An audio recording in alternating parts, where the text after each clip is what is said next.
हरिओम प्रिय दर्शकों, आप सबका स्वागत है हमारे YouTube चैनल में।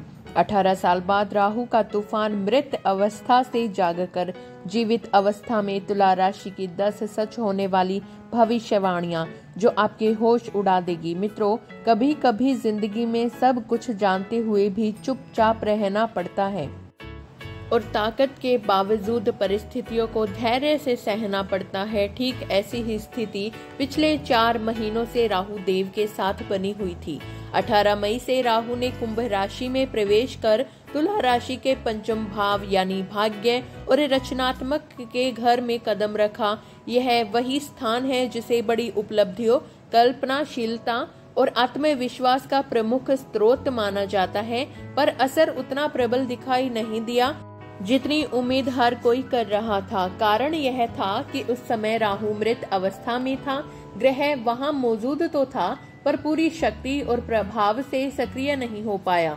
अब समय करवट लेने वाला है। 2 सितंबर को राहु 24 डिग्री से नीचे उतरकर 23 डिग्री पर आएगा। इसका अर्थ है मृत अवस्था समाप्त होगी और राहु सजीव होकर जाग उठेगा। और यह जागरण केवल कुछ क्षणों के लिए नहीं होगा। इस ट्रांजिट का असर पूरे 5 दिसंबर 2026 तक मजबूत रूप से बना रहेगा। यह गोचर पूरे 18 साल बाद घटित हो रहा है, इसलिए इसका महत्व असाधारण और बेहद विशेष है। राहु ने कुंभ राशि में प्रवेश किया है, जो शनि की प्रिय राशि मानी जाती है। यह राशि इच्छाओं, दीर्घकालिक सपनों और ऊंचे लक्ष्यों की पूर्ति से गहराई से जुड़ी हुई है और राहु से बड़ा ऐसा कोई ग्रह नहीं है जो इंसान के भीतर गहरी आकांक्षाओं को जन्म देकर उन्हें तूफानी गति प्रदान कर सके। अब सबसे अहम है राहु की 3 दृष्टियां।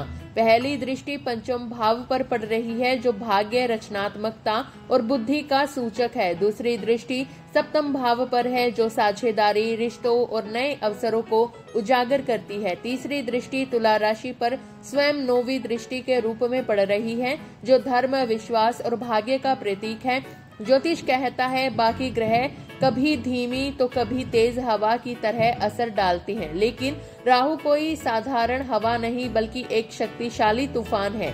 और जब यह तूफान उठता है तो व्यक्ति को उसकी मंजिल से बहुत आगे ले जाकर नई ऊंचाइयों तक पहुंचा देता है। आने वाला समय इस राहु गोचर के कारण आपके जीवन के कई क्षेत्रों में चौंकाने वाले बदलाव लेकर आएगा। तो आइए बिना देरी के जानते हैं राहु के जीवित अवस्था में आने की वो 10 सच होने वाली भविष्यवाणियां। लेकिन वीडियो में आगे बढ़ने से पहले कमेंट बॉक्स में सच्चे मन से लिखे हर हर महादेव। वीडियो को एक प्यारा सा लाइक करें और उसे हाइप करना बिल्कुल ना भूलें। तो चलिए अब आरंभ करते हैं इस खास सफर का। नंबर 1, तुला राशि की पहली बड़ी भविष्यवाणी क्या कहती है? ध्यान से सुनिए। राहु की मानसिकता को गहराई से समझना बहुत जरूरी है। जब आपकी लग्न राशि पर राहु की दृष्टि पड़ती है तो इसका सीधा असर आपके व्यक्तित्व, सोच और आंतरिक ऊर्जा पर पड़ता है। यानी आप स्वयं राहु की तेज और रहस्यमय शक्ति से प्रभावित हो जाते हैं। अब जरा ध्यान दीजिए, राहु का असली लक्ष्य क्या था? उसका एक ही लक्ष्य था, किसी भी हाल में अमृत तक पहुंचना, चाहे कितनी भी बाधाएं सामने आई हो, चाहे देवता हो या असुर। राहु ने अपने लक्ष्य से जरा भी समझौता नहीं किया और लगातार आगे बढ़ता रहा। ठीक इसी तरह जब राहु की छाया हमारे जीवन पर पड़ती है तो वही अद्भुत गुण हमारे भीतर भी जागने लगते हैं। अब बात करें 11वें भाव यानी 11वां नंबर की राशि की। ज्योतिष शास्त्र इसे साम्राज्य, उपलब्धियों और बड़े नेटवर्क का भाव मानता है। जब राहु यहाँ आते हैं तो व्यक्ति को नई दिशा, नए अवसर और अप्रत्याशित सहयोग मिलने लगते हैं।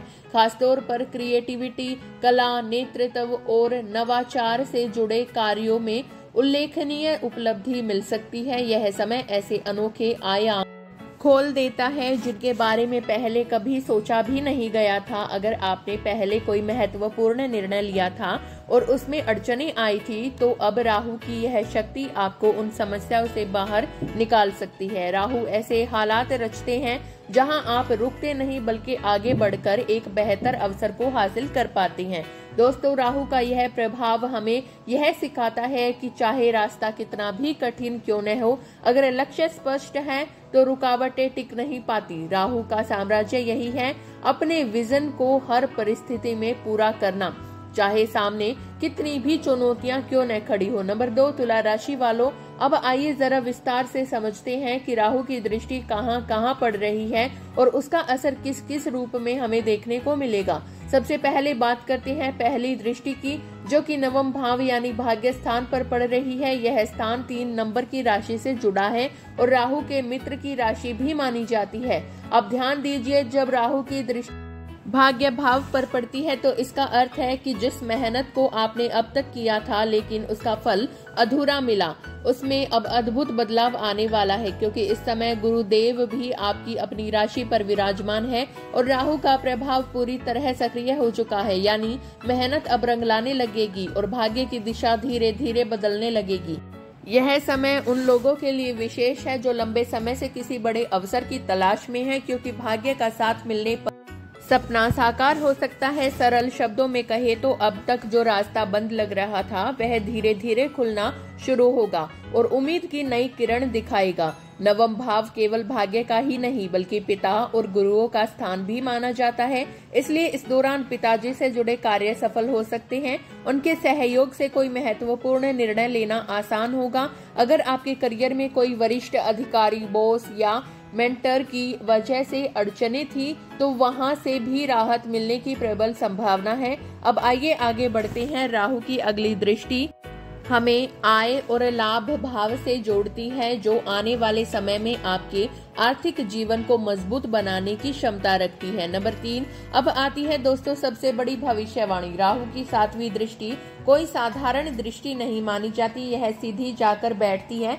11वें भाव पर और 11वां भाव होता है बड़े लाभ, बड़े दायरे और अनगिनत अवसरों का स्थान। यही कारण है कि इस समय हमारे लाभ की संभावनाएं तेजी से बढ़ती हैं। कार्य क्षेत्र में हमें नई उपलब्धियां मिलती हैं और जो लोग व्यापार कर रहे हैं उनके लिए यह समय समृद्धि, विस्तार और आश्चर्यजनक प्रगति का संकेत देता है।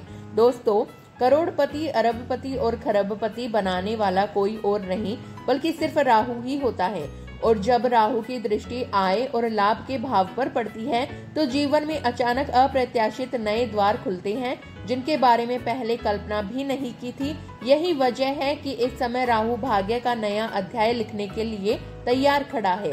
अब जरा सोचिए, अगर आप किसी बड़े बदलाव की तैयारी कर रहे हैं, नौकरी बदलना चाहते हैं, किसी नई जगह शिफ्ट होना चाहते हैं या बिल्कुल नया व्यवसाय शुरू करने की सोच रहे हैं, तो राहु का यह समय आपके लिए अवसरों का सुनहरा दरवाजा खोल सकता है। अब कोई बंधन नहीं बचा, न ही कोई पुरानी रुकावट आपको रोक पाएगी। राहु सीमाओं को स्वीकार नहीं करता, वह स्वतंत्र और स्वच्छंद होकर अपना अद्भुत खेल खेलता है और जब वह अपनी दृष्टि सीधे आपकी राशि पर डालता है तो मान लीजिए कि जीवन में एक बड़ा प्रेरणादायक और निर्णायक परिवर्तन तय हो चुका है। याद रखिए, आपके राशि स्वामी शुक्राचार्य हैं, जिन्हें दानव गुरु कहा जाता है और राहु स्वयं दानव ग्रह है। जब ये दोनों शक्तिशाली ऊर्जा आपस में जुड़ती है तो कोई बाधा टिक नहीं पाती। यह स्थिति हमें सही दिशा में ले जाती है और उस अमृत कलश तक पहुंचाती है जहां सफलता, संतुलन और आंतरिक शांति का सार छिपा होता है। राहु का साथ मिलते ही यह विश्वास पक्का हो जाता है कि अब मैं वहां तक जरूर पहुंचूंगा। राहु की दृष्टि केवल लाभ ही नहीं देती बल्कि जीवन में संतुलन, धैर्य और नए दृष्टिकोण को भी स्थापित करती है। 7 नंबर राशि पर उसकी नजर पड़ती है। जो असंतुलन लंबे समय से बना हुआ था वहां धीरे धीरे सामंजस्य आता है। यही राहु, जिसे कई लोग तूफान कहते हैं, उसी तूफान की लहर पर सवार होकर इंसान सफलता के ऊंचे शिखर तक पहुंच जाता है। यानी यह समय एक बेहद पॉजिटिव, प्रेरणादायक और शक्ति देने वाला राहु हमें प्राप्त हुआ है, जो हमारी इनकम, हमारे अवसर और जीवन के हर पहलू को एक नई दिशा देने के लिए तैयार है। नंबर 4, दोस्तों, कहा जाता है कि हर सिक्के के 2 पहलू होते हैं। राहु भी इस नियम का अपवाद नहीं है। हमने अब तक इसके उज्जवल और प्रेरक पक्ष को विस्तार से देखा, अब इसके दूसरे पहलू को समझना भी उतना ही आवश्यक है। राहु की 2 प्रमुख कमजोरियां मानी जाती हैं। पहली, यह व्यक्ति के भीतर अनजाने भय को जन्म देता है। दूसरी, यह इंसान को अनेक बार भ्रमित कर देता है, उलझाता है और रास्ता भटकाने की कोशिश करता है। लेकिन इस समय राहु की स्थिति बिल्कुल अलग है। यह सोया हुआ नहीं बल्कि पूरी तरह जागृत और सक्रिय है। इसलिए डर और उलझन में फंसने के बजाय यह हमें लक्ष्य पर केंद्रित रहने की शक्ति प्रदान करता है। जैसे महाभारत में अर्जुन ने केवल चिड़िया की आंख पर ध्यान लगाया था, वैसे ही यह राहु ऊर्जा हमें अपने मकसद को पाने की राह स्पष्ट रूप से दिखाती है। यानी यह राहु हमारे खिलाफ नहीं बल्कि मजबूती से हमारे साथ खड़ा है। अब गौर कीजिए, राहु जिस राशि में स्थित है वह शनि की राशि मानी जाती है। शनि आपके लिए योग कारक ग्रह है, लेकिन राहु का संपूर्ण प्रभाव भी आपके लिए योग कारक बन जाता है। इसी वजह से भय और भ्रम से बाहर निकलकर हम साहस, स्थिरता, आत्मविश्वास और सही दिशा को प्राप्त करते हैं। पर एक सवाल उठता है, अगर राहु अचानक भय और उलझन देने लगे तो इससे बाहर कैसे निकला जाए? उसका उपाय बेहद सरल और प्रभावी है। भगवान शिव पर जल अर्पित करना अत्यंत शुभ होता है। राहु शिव के प्रिय माने जाते हैं और शिव अभिषेक करने से यह ग्रह तुरंत प्रसन्न हो जाता है। शिव की कृपा मिलते ही राहु भी सकारात्मक रूप से आपके पक्ष में काम करने लगता है। इतना ही नहीं, यदि घर पर प्रतिदिन धूप जलाई जाए तो राहु की नकारात्मक छाया धीरे धीरे दूर हो जाती है। साथ ही एक नई सकारात्मक ऊर्जा, आत्मविश्वास और उत्साह पूरे घर और मन में स्थापित हो जाता है। जब राहु की दृष्टि सीधे आपके अपने राशि पर पड़ती है, तब आप महसूस करते हैं कि आपके भीतर एक नया आत्मविश्वास जन्म ले चुका है। वह आत्मविश्वास जो रोग, समस्याओं और कठिनाइयों से बाहर निकालने में मदद करता है। राहु का यह गोचर आपके जीवन को नकारात्मकता से नहीं बल्कि सकारात्मक ऊर्जा, साहस और अड़िग संकल्प से भर देता है। इस समय राहु का प्रभाव आपके लिए अत्यंत शुभ, परिणामकारी और संतुलन देने वाला है। बाकी ग्रहों का समर्थन तो आपको पहले से ही मिला हुआ है। अब उस छाया ग्रह का संयोग भी आपके पास है जो अक्सर उलझने पैदा करता है, लेकिन इस बार आपको सफलता की ओर दृढ़ता से धकेल रहा है। तो दोस्तों, अब समय है अपने कार्यों में पूरी ताकत लगाने का, बड़े लक्ष्यों की ओर साहस पूर्वक कदम बढ़ाने का और राहु की इस शक्ति को सही दिशा में उपयोग करने का। याद रखिए, सही दृष्टिकोण और सही उपाय ही जीवन बदलते हैं और यही संयोग आपको राहु के आशीर्वाद से नहीं ऊंचाई तक ले जाएगा। अगर वीडियो पसंद आया हो तो वीडियो को लाइक करें और हाइप करना बिल्कुल ना भूलें। चैनल को सब्सक्राइब करें और कमेंट बॉक्स में हर हर महादेव जरूर लिखें। आपका दिन शुभ हो, मंगलमय हो और राहु का हर संकट आपके जीवन से दूर हो।